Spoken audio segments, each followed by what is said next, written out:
নির্বিঘ্নেই মিটল পুরীর রথযাত্রা উৎসব এবং প্রবল গরম এবং আর্দ্রতাকে উপেক্ষা করে লক্ষ ভক্তের সমাবেশ। জয় জগন্নাথ ধ্বনিতে মুখরিত সৈকত শহর বাতাস, লাখো লাখো ভক্তের ভিড় সামাল দিতে জোরদার নিরাপত্তা ব্যবস্থা সৈকত শহরে। এই প্রথম পুরীর রথে নিরাপত্তার দায়িত্বে এনএসজি, সঙ্গে রয়েছে নৌবাহিনী। রথযাত্রা উপলক্ষে আজ দেশবাসীকে শুভেচ্ছা জানিয়েছেন দেশের রাষ্ট্রপতি দ্রৌপদী মুর্মু এবং প্রধানমন্ত্রী নরেন্দ্র মোদী। পুরীর সমুদ্র সৈকতে বালু শিল্পী সুদর্শন পট্টনায়কের ভাস্কর্য দেখতেও ভিড় মানুষের।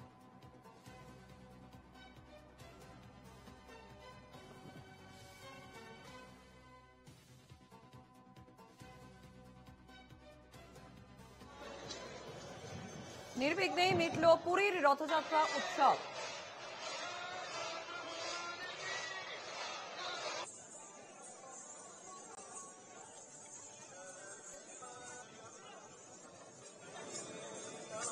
কড়া নিরাপত্তা রইল এনএসজি।